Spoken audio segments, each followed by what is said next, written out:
Hamınıza salamlar dostlar. Değerli arkadaşımız yorumlarda yazıp çıkaracağım VS'ye. Ben de buna VS'ye gelmişim indi.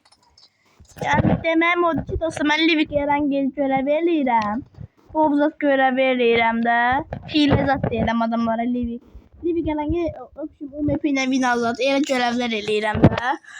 Arkadaşlar məndən zat deyib ki, qaqaca VS'ye nə olar, kırma məni. Ben yine bundan VS atıram. Oy da. Ne temiz veriyor Allah. Bizim de bəxtimizə bunun kimi buz yarı çıxmadı da.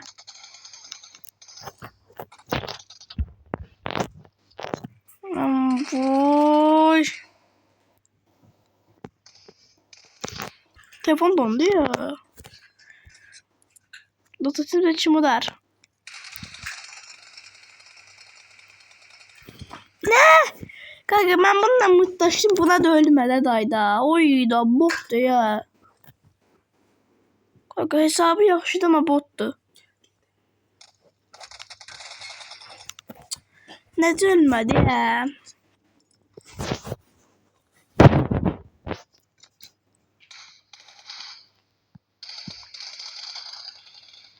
Kanka mən üçün niyə vurmur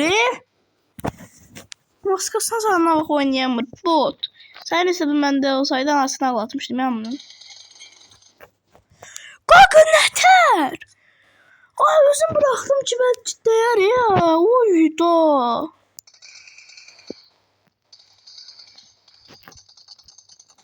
Benim kurtarandan sonra gelecek. Kanka bizlik değil bu.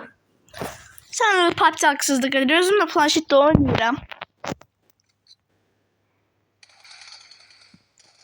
Normal değil de arkadaşım. Allah bilir 92 saat değil.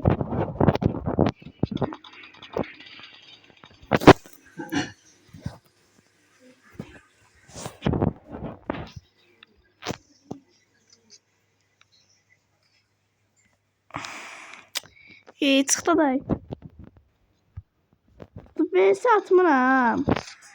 Ama VS atmamak istəyirsə atarım. Ama ben belə görev eləyirəm.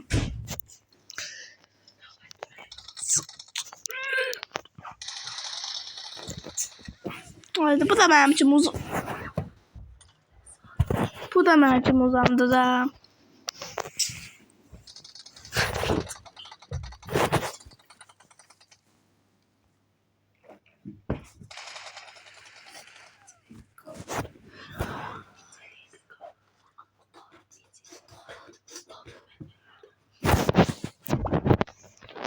Güçlü oyuncu da bu da.